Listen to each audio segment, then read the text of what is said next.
सूरज की हल्की हल्की किरणें नदी पर पड़ रही थी। पानी में सुनहरी चमक थी। गांव में सुबह की चहल पहल शुरू हो गई थी। लेकिन बड़े भाई नाथू राम के घर में हमेशा की तरह कड़क आवाज गूंज रही थी। अरे ओ गोपी, देख, मैं तुझसे बड़ा हूँ। जब तक मैं जिंदा हूँ तुझे आराम करने का हक नहीं। छोटा भाई गोपीराम, जो अभी अभी जागा था, चुपचाप उठ गया। उसकी पत्नी राधा भी डरकर खड़ी हो गई। मेरी ही छांव में रहकर पेट भरता है। घर भी मेरे नाम का, खेत भी मेरे नाम का। तेरा तो कुछ भी नहीं है गोपी। याद रख, अगर मेरा दिल बड़ा ना होता तो तू सड़क पर बैठा होता। तेरी औकात क्या है? तेरा तो कुछ भी नहीं है गोपी। कभी आईने में देखा है खुद को? तू तो बस मेरा दिया हुआ एक टुकड़ा है जो भीख की तरह मैं तुझे डाल देता हूँ। याद रख, अगर मेरा दिल इतना बड़ा ना होता तो आज तू सड़क पर भीख मांगता फिरता। नाथूराम हर रोज उसे ताने देता। गोपीराम चुप था। उसने कभी जवाब नहीं दिया। उसके माता पिता बचपन में ही मर गए थे। बड़ा भाई ही उसे पाल पोस कर बड़ा किया था। लेकिन जैसे जैसे नाथूराम की उम्र और दौलत बढ़ी, उसका दिल सिकुड़ता चला गया। नाथूराम की पत्नी भगवती भी वैसी ही थी, हमेशा ताने देती। देखिए जी, बारिश आने वाली है। कह दीजिए इस निकम्मे से, इस कामचोर से कि जल्दी से घर के बाहर का कीचड़ साफ कर दे। सारे गांव वाले हमारे घर के सामने से ही तो गुजरते हैं। अगर रास्ता गंदा हो गया तो लोग क्या कहेंगे? कहेंगे कि इतने बड़े खेत, इतने मवेशी, इतना सोना रखने वाले नाथूराम के घर के आगे कीचड़ भरा पड़ा है। लोग हंसेंगे हम पर। इज्जत का भी कोई मोल होता है। लेकिन इसको क्या फर्क पड़ता है? इसे तो बस रोटी चाहिए खाने को। चाहे घर की इज्जत मिट्टी में मिल जाए। सुबह से पड़ा हुआ है जैसे कोई राजा हो। रोज इसे देखकर मन जलता है। घर में पालतू जानवर भी इससे ज्यादा काम के होते हैं। कहिए इसे उठें और साफ करें, वरना बारिश में ये सारा कीचड़ अंदर तक आ जाएगा और गांव वालों के सामने हमारी नाक कट जाएगी। सुन लिया ना गोपी? जा घर के आगे का रास्ता साफ कर। और सुन, मवेशियों के लिए चारा भी काट ला। मुझे खेत देखने जाना है, वहां भी काम होगा। गोपीराम चुपचाप बाहर निकल गया। उसका दिल भारी था। हर दिन भाई की बातें उसे तोड़ रही थी। लेकिन फिर भी वो यही सोचता, भैया ने ही तो पाला है, उनका हक भी है डांटने का। बारिश की बूंदें अब धीरे धीरे गिरने लगी थी। आसमान में घने काले बादल थे। बूढ़ी दादी कह रही थी, अरे नदी का पानी बढ़ेगा आज। ईश्वर सबकी रक्षा करे। नाथूराम खेत की ओर निकल पड़ा। जाते जाते गोपीराम से बोला, सुन, अगर बारिश तेज हुई और नदी का पानी घर तक आ गया तो सबसे पहले मेरे मवेशी बचाना। तेरा सामान तो वैसे भी कोई काम का नहीं, पर मेरी गाय भैंस मर गई तो नुकसान मेरा होगा। गोपीराम की आंखों में आंसू आ गए, पर उसने सिर झुकाकर कहा, ठीक है भाई, जैसा आप कहें।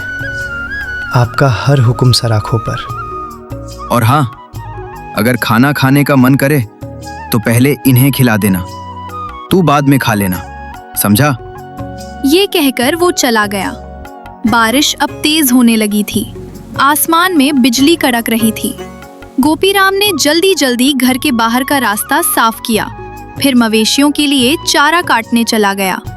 मन ही मन उसने भगवान से कहा, हे प्रभु, इस बारिश में हमारे घर बचे रहे। भले ही मेरा कोई सामान बह जाए, पर भाई का घर बचा लेना।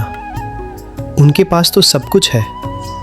मैं तो जहां भी जाऊंगा रह लूंगा। उसकी दया और भोलापन देखकर मानो बादल भी रो पड़े। बारिश और तेज होने लगी थी। लेकिन नाथूराम को अपने खेत की चिंता थी। उसने दूर से देखा, पानी खेतों में भर चुका था, मगर उसके मन में सिर्फ एक ही बात थी, अब की बार फसल मरी तो गोपीराम को काम से निकाल दूंगा। उसके पेट पर बोझ उठाने की ताकत मुझ में नहीं। उसके मन का घमंड और लालच बारिश के पानी से भी ज्यादा गहरा था। बारिश की बूंदें अब तेज होकर मूसलधार बन चुकी थी। गांव के लोग अपने अपने घरों को मजबूत करने में लगे थे। नदी का पानी उफन कर किनारों से बाहर आने लगा था। उसी समय नाथूराम घर लौट आया। मूड और भी खराब था। खेत का आधा हिस्सा पानी में डूब चुका था। आते ही उसने देखा गोपीराम ने चारा काटा नहीं था। दरअसल बारिश इतनी तेज थी कि गोपीराम खुद भीगकर कांप रहा था, लेकिन नाथूराम को उसकी हालत से कोई फर्क नहीं पड़ा। उसने गुस्से से चिल्लाकर कहा, निकम्मे, जब देखो तब भीगता रहता है। चारा नहीं काटा, अब मवेशी भूखे मर जाएंगे। तू किस काम का है आखिर? भाई बारिश बहुत तेज थी, माफ कर दो, मैं अभी काट लाता हूँ। नाथूराम की आंखों में घमंड और नफरत भर गई। उसने एक जोरदार लात गोपीराम के पेट में मारी। गोपीराम गिर पड़ा। उसकी पत्नी राधा दौड़ती हुई आई, लेकिन नाथूराम ने उसे भी धक्का दे दिया। बंसी, उनका छोटा बेटा, जोर जोर से रोने लगा। बस बहुत हो गया। आज से ये घर तेरा नहीं। निकल जा यहाँ से। मैं तुझ पर और तेरे परिवार पर एक दाना भी खर्च नहीं करूंगा। निकल जा मेरे घर से। गोपीराम की पत्नी गिड़गिड़ाती रही। भैया, हाथ जोड़ती हूँ, ऐसा मत करो। बारिश हो रही है, हम कहाँ जाएंगे इस वक्त? भैया, हमारा तो कोई नहीं है। ये घर ही हमारा आसरा है। अगर इसे भी छोड़ देंगे तो छोटा बच्चा कहाँ सिर छुपाएगा? भैया, भगवान के लिए, इतनी रात में, इतनी ठंडी में कहाँ जाएंगे हम? सड़क पर मर जाएंगे भैया। आपको जो चाहे सजा दे दीजिए, काम का दोहरा बोझ दे दीजिए, लेकिन घर से मत निकालो। जहां मर्जी जाओ। नदी में डूब मरना है तो मर जाओ, मुझे कोई फर्क नहीं पड़ता। मैं तुम्हारे परिवार पर एक दाना भी खर्च नहीं करूंगा। निकल जा मेरे घर से।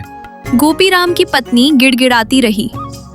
भैया, हाथ जोड़ती हूँ, ऐसा मत करो। बारिश हो रही है, हम कहाँ जाएंगे इस वक्त? देखो भैया, हमारा तो कोई नहीं है। ये घर ही हमारा आसरा है। अगर इसे भी छोड़ देंगे तो छोटा बच्चा कहाँ सिर छुपाएगा? भैया, भगवान के लिए, इतनी रात में, इतनी ठंडी में कहाँ जाएंगे हम? सड़क पर मर जाएंगे भैया। आपको जो चाहे सजा दे दीजिए, काम का दोहरा बोझ दे दीजिए, लेकिन घर से मत निकालो। जहां मर्जी जाओ। नदी में डूब मरना है तो मर जाओ, मुझे कोई फर्क नहीं पड़ता। ये घर मेरा है और इसमें रहने का हक भी सिर्फ मेरा है। बारिश की बूंदें अब गोपीराम के आंसुओं के साथ मिल चुकी थी। वो चुपचाप उठा। उसके गीले कपड़े उसके शरीर से चिपक रहे थे। उसने अपनी पत्नी और बेटे को साथ लिया और निकल पड़ा। उसकी पत्नी की आंखें लाल थीं, लेकिन उसने भी कुछ नहीं कहा। दोनों घर से बाहर निकल गए। बाहर ठंडी हवा चल रही थी। बारिश में उनके पैर कीचड़ में धंस रहे थे। बच्चे का शरीर ठंड से कांप रहा था। रात का अंधेरा उतर आया था। गांव के लोग खिड़कियों से देख रहे थे, पर किसी की हिम्मत नहीं हुई कुछ बोलने की। नाथूराम से सब डरते थे। गोपीराम धीरे धीरे नदी की ओर बढ़ गया। नदी किनारे थोड़ी सी ऊंचाई थी, जहां बरगद का बड़ा पेड़ था। वहीं पर एक पुरानी झोपड़ी थी। उसी पेड़ के नीचे उसने पत्नी से कहा, यही रुकते हैं राधा। देखो, ये पेड़ की जड़ें भले ही बाहर निकल आई हैं।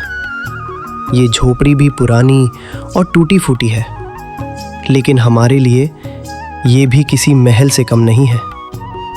कम से कम हमारे सिर पर एक छत तो होगी। ईश्वर ने हमें हर मुश्किल से बचाया है राधा, आज भी बचाएंगे। मुझे पूरा भरोसा है। हमारे दुख के दिन जल्दी ही खत्म होंगे। हमें बस हिम्मत नहीं हारनी है। जब तक ये सांसें चल रही हैं, मैं तुझे कभी भी खुले आसमान के नीचे सोने नहीं दूंगा। सुनिए जी, हमने किसी का क्या बिगाड़ा था? हम तो हमेशा सबका भला ही चाहते थे। फिर भी भैया ने हमें क्यों निकाल दिया? उनका दिल इतना कठोर कैसे हो गया? हम तो अपने हक का भी नहीं मांग रहे थे। बस 2 रोटी और सिर छुपाने की जगह चाहिए थी। क्या यही हमारा कसूर था? भगवान ही जाने अब हमारा क्या होगा। राधा मत रो, मत रो। देखो बंसी को ठंड लग जाएगी, उसका बदन कांप रहा है। अगर तू ऐसे टूट जाएगी ना तो मैं भी कमज़ोर पड़ जाऊंगा।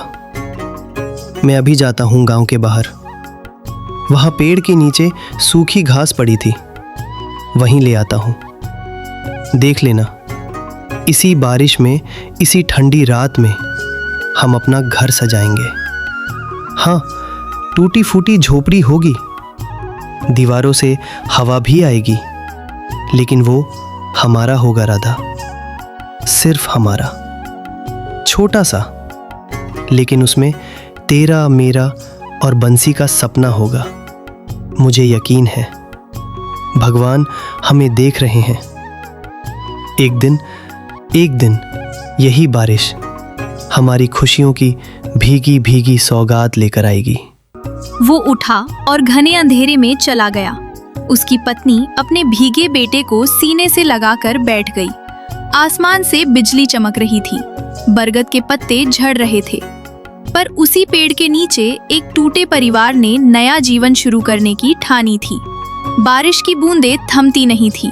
गोपीराम, राधा और बंसी नदी किनारे बरगद के पेड़ के नीचे झोपड़ी में बैठे कांप रहे। बंसी भूख से रोने लगा। उसकी रोती आवाज सुनकर राधा भी रो पड़ी। गोपीराम गांव के बाहर बने कचरे के ढेर तक गया। वहां लोगों द्वारा फेंकी गई सड़ी गली सब्जियां और पत्तियां पड़ी थी। गोपीराम ने कांपते हाथों से उनमें से 2 आलू निकाले। एक आधा सड़ा हुआ था। तभी अचानक जोरदार हवा चली और झोपड़ी की आधी छत उड़ गई। ठंडा पानी भीतर गिरने लगा। बंसी डर से रोने लगा। राधा भी कांप गई।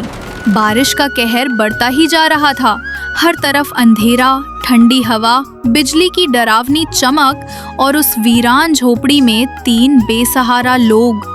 लेकिन शिवराम का दिल कह रहा था, भगवान मेरी सांसें ले लेना पर इन्हें बचा लेना। ईश्वर, तू ही मालिक है, तू ही रक्षक है। तेरे ही भरोसे तो ये सांसें चल रही हैं। आज हमारे पास कुछ भी नहीं बचा, ना घर, ना ठिकाना, ना ही कोई सहारा। बस तेरा नाम है जिसके सहारे हम जी रहे हैं। हे प्रभु, अगर हमने कभी कोई पाप किया हो तो माफ कर देना, लेकिन मेरे बच्चों को इस सर्दी और भूख से बचा लेना। तू ही हमारा सहारा है, तू ही हमें हिम्मत देता है। जब जब दुनिया ने मुंह मोड़ा है, तभी तेरा हाथ हमारे सिर पर महसूस हुआ है। इस बार भी हमें अकेला मत छोड़ना। उस रात उसने ठंड से कांपते हुए अपनी भीगी पत्नी और बेटे को सीने से लगाए आंखें बंद कर ली। बारिश की बूंदें जैसे उसके चेहरे पर पड़ते हुए कह रही थी, संघर्ष तो अभी शुरू हुआ है। बारिश लगातार 3 दिनों से हो रही थी। नदी का पानी किनारे तोड़कर बहने लगा था। झोपड़ी की दीवारें गीली होकर गल रही थी। छप्पर टपक रहा था। अंदर बंसी ठंड और भूख से कांप रहा था। राधा का भी बुरा हाल था। उसकी आंखों के नीचे काले गड्ढे पड़ गए थे। 3 दिनों से उनके पेट में भरपेट खाना नहीं गया था। उस रात तेज हवा और बारिश की आवाज से झोपड़ी कांप रही थी। राधा ने कांपती आवाज में कहा, सुनिए जी, अब क्या होगा देखिए ना। ये झोपड़ी भी कब गिर जाए कुछ भरोसा नहीं। हर तरफ से पानी टपक रहा है। अगर ये गिर गई तो हम कहाँ जाएंगे? बंसी को देखिए, उसे तेज बुखार है। उसकी सांस भी भारी हो रही है। उसके लिए तो दूध तक नहीं है हमारे पास। हम आखिर कब तक यूं ही जिंदा लाशों की तरह जीते रहेंगे? राधा, मैं भैया के पास जाऊंगा। जो भी हो, बच्चे की जान तो बचानी ही है। मैं उनसे थोड़ा सा दूध ही तो मांगूंगा। अगर उनका दिल पिघल जाए तो शायद बंसी बच जाए। भले ही मुझे कुछ भी सुनना पड़े, पर मैं जाऊंगा। भैया वापस घर लेंगे हमें? सच कहूँ तो अगर आपके भाई ने आपको आपके हिस्से की ज़मीन दी होती तो आज हमारे पास भी एक मजबूत घर होता। लेकिन उन्हें तो बस यही लगा कि आपको पाला पोसा है।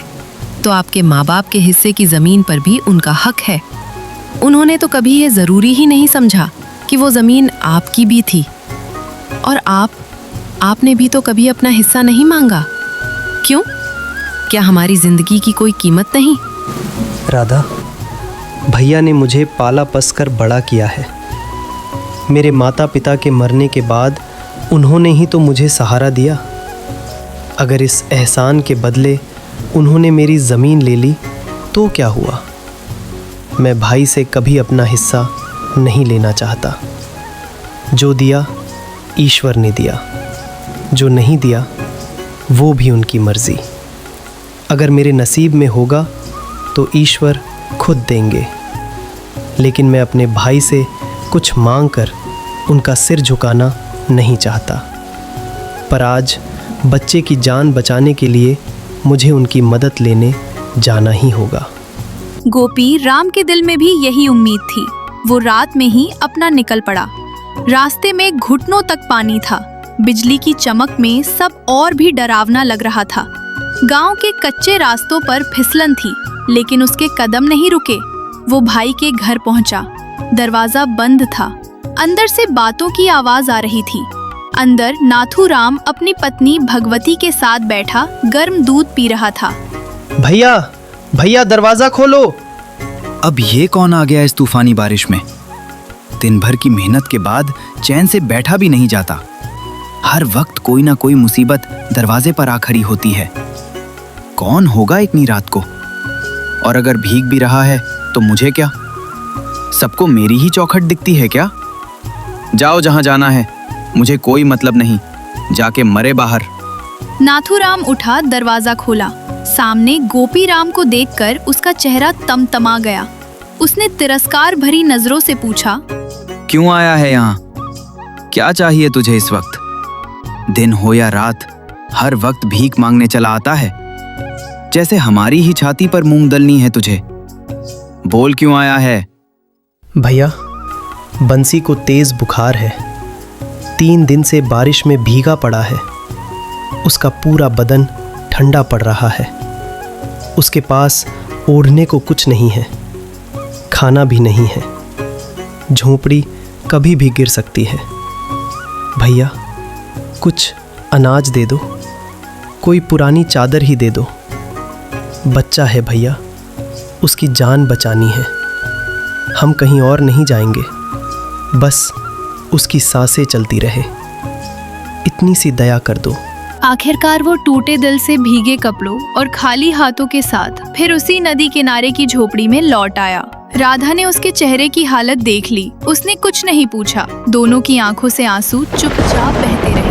बाहर बारिश और तेज हो गई थी। बिजली की कड़क सुनाई दे रही थी। दूर आसमान में बादल गरज रहे थे। ऐसा लग रहा था जैसे आसमान भी रो रहा हो इंसान की बेदिली और लालच पर। बच्चे के लिए खाने का इंतजाम करने वो फिर से निकला। रात अंधेरी थी। रास्ते में गांव के बाहर पीपल के पेड़ के नीचे उसने एक बूढ़ी अम्मा को देखा। उसके शरीर पर एक फटी पुरानी धोती थी। उसके बाल भीगे हुए थे। उसके होंठ कांप रहे थे और आंखों में बेबसी थी। वो पूरी तरह भीग चुकी थी। गोपीराम का दिल रो उठा। उसने झुककर पूछा, अम्मा, यहाँ क्यों खड़ी हो? इतनी बारिश में भीग जाओगी? तुम्हारा ये पतला सा कपड़ा भी सारा भीग गया है। चलो कहीं छांव में बैठ जाओ, ठंड लग जाएगी। अम्मा, कुछ तो बोलो, इतनी रात को यहाँ अकेली क्यों खड़ी हो? बेटा, कई दिनों से कुछ खाया नहीं। भीख मांगने गांव गई थी, मगर किसी ने कुछ नहीं दिया। किसी के पास 2 वक्त की रोटी भी नहीं बची, या शायद किसी का दिल ही मर गया है। अब ये बूढ़ा शरीर शराब दे रहा है। खड़े खड़े भी सांस नहीं ली जा रही। हाथ पैर सुन्न हो गए हैं। पेट में भी कुछ नहीं। लगता है बेटा, अब भगवान ही बुला लेंगे। आज शायद आखिरी रात है, पर कोई बात नहीं। भगवान के पास जाऊंगी तो शायद वहां भूखा न रहूं। गोपीराम की आंखों से आंसू बह निकले। उसने कांपते हाथों से अपनी भीगी जेब टटोली। उसमें गांव के कचरे से मिले 2 छोटे आलू थे, जिन्हें वो बंसी और राधा के लिए लाया था। लेकिन अम्मा की हालत देखकर उसका दिल भर आया। उसने दोनों आलू बूढ़ी अम्मा के हाथों में रख दिए। अम्मा ने कांपते हाथों से आलू पकड़े और आंसुओं से भीगे हुए चेहरे से मुस्कुराई। बेटा, तूने आज मेरी जान बचा ली। लोग अपने बच्चों के मुंह से निवाला नहीं छीनते, लेकिन तूने अपनी पत्नी, बच्चे का निवाला मुझे दे दिया। भगवान तुझे बहुत देगा। अम्मा, मेरे नसीब में देने के लिए कुछ भी नहीं है। ये तो बस मेरी मजबूरी और लाचारी है। मैं खुद किसी से मांगता फिर रहा हूँ। भला तुम्हें क्या दे सकता हूँ? काश अम्मा, काश मेरे हाथ में भी कुछ होता तो तुम्हारे पैरों में रख देता। मैं तुझे आशीर्वाद देती हूँ बेटा। बोल, क्या चाहिए तुझे? जो मेरे बस में होगा वो दूंगी। बूढ़ी हूँ, हाथ खाली हैं, पर दुआएं देने की ताकत तो अभी बाकी है। अम्मा, आप भी मजाक कर रही हो। भला आप क्या दे सकती हो मुझे? लेकिन अगर सच में कुछ मांग सकता तो एक पक्का घर मांगता अम्मा। एक ऐसा घर जिसकी छत से पानी ना टपके, जिसके अंदर मेरी राधा और मेरा बंसी भीगे नहीं, ठंड से कांपे नहीं। बस एक पक्का घर, यही सपना है मेरा। जा बेटा जा, जो तूने मांगा है वो तुझे जरूर मिलेगा। आज मेरी एक इच्छा पूरी हुई है, पर तेरा सपना अधूरा नहीं रहेगा। ये मेरा आशीर्वाद है। ईश्वर तेरी ये इच्छा पूरी करेंगे। जा बेटा, तेरे दुख के दिन खत्म होंगे। राम को लगा अम्मा शायद बुढ़ापे में भ्रमित हो गई हैं। वो चुपचाप आगे बढ़ गया। उसकी आंखों से आंसू बह रहे थे, लेकिन दिल हल्का था कि उसने किसी भूखे को खाना तो खिलाया। जब वो वापस अपनी झोपड़ी के पास पहुंचा, तो उसकी आंखें फटी की फटी रह गईं। जहां वो टूटी फूटी झोपड़ी छोड़कर गया था, वहां अब एक बड़ा सा पक्का घर खड़ा था। लाल ईंटों की दीवारें, मजबूत छत, खिड़कियां और सामने एक छोटी सी ओसारी थी जहां राधा बैठी थी। उसके चेहरे पर हैरानी और खुशी दोनों थी। राधा ने गोपीराम को देखकर रोते हुए कहा, सुनिए जी, ये घर कहाँ से आया? जब आप गए थे तब तो कुछ नहीं था। अचानक बिजली कड़की, बादल गरजे और फिर ये घर जैसे भगवान ने बना दिया हो। गोपीराम की आंखों से आंसू बह निकले। उसने आसमान की ओर देखा। बारिश की बूंदें अब भी गिर रही थीं, पर उसे ऐसा लगा जैसे ईश्वर खुद उसे छूकर कह रहे हों, तेरी दया और सच्चाई का फल तुझे मिला गोपीराम। आज मुझे एक बूढ़ी अम्मा मिली थी। शायद वही फरिश्ता थी। मैंने उन्हें 2 आलू दे दिए और उन्होंने ये वरदान दिया। ये उनका आशीर्वाद है। उस रात पहली बार गोपीराम और राधा ने एक पक्के सुरक्षित घर की छत के नीचे बैठकर ईश्वर को धन्यवाद दिया। बाहर बारिश थी, हवा थी, बिजली थी, पर उनके दिलों में सिर्फ शांति और कृतज्ञता थी। अगले दिन गांव में हल्ला मच गया। हर कोई यही चर्चा कर रहा था, अरे वो नदी किनारे वाला गोपीराम, उसकी टूटी झोपड़ी की जगह बड़ा सा पक्का घर बन गया है, वो भी रातों रात। कहते हैं किसी बूढ़ी अम्मा ने उसे वरदान दिया। अगली सुबह नाथूराम और भगवती गांव के बाहर निकल पड़े। कड़ाके की ठंड, कीचड़ और पानी से सने रास्तों पर वे हर जगह बूढ़ी अम्मा को ढूंढने लगे। पीपल के पेड़ के नीचे भी गए जहां गोपीराम को अम्मा मिली थी। वहां कोई नहीं था। फिर वे नदी किनारे पहुंचे। वहां भी कोई नहीं मिला। गांव के मंदिर, तालाब, जंगल के रास्ते, हर जगह उन्होंने पूछा, कहीं कोई बूढ़ी साध्वी दिखी क्या? लोगों ने मना कर दिया। कुछ ने कहा, अरे छोड़ो, तुम्हें वो अम्मा नहीं मिलेंगी। अगर वो सच में कोई फरिश्ता थी तो किसी लालची इंसान के हिस्से में कभी नहीं आती। भगवान भी सोच समझ कर ही देते हैं। उसने भी देख लिया होगा कि कौन उसके लायक है और कौन नहीं। ऐसे लोग तो उसके पास जाने के काबिल भी नहीं होते। जो सिर्फ अपना स्वार्थ देखते हैं, उन्हें फरिश्ते नहीं मिला करते। 3 दिन तक ढूंढने के बाद दोनों थक कर घर लौट आए। भगवती ने गुस्से में कहा, सब तेरी वजह से हुआ है। अगर तूने उस बेचारे गोपीराम को घर से ना निकाला होता तो ये दिन तो कभी नहीं देखने पड़ते। अब देखना, अब वही गांव में सबसे बड़ा कहलाएगा। लोग उसकी इज्जत करेंगे और हम पर थूकेंगे। लोग कहेंगे कि नाथूराम ने अपने ही भाई को घर से निकाल दिया था, और देखो ईश्वर ने कैसे पलट दिया उसका नसीब। तूने बहुत बड़ा पाप किया है, बहुत बड़ा, और उसका फल अब हमें भुगतना पड़ेगा। मेरी वजह से? अरे मेरी नहीं, तुम्हारी वजह से हुआ ये सब। तुम ही तो दिन रात उसे कोसती रहती थी।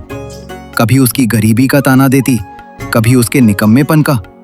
तुम्हारे ही कहने पर तो मैंने उसे घर से निकाला था। तुम ही तो कहती थी कि उसका होना ना होना बराबर है। अब क्यों मेरे सिर मढ़ रही हो सब कुछ? सच तो ये है कि तुमने ही मेरा दिल जला दिया था उसके खिलाफ। अब भुगतो।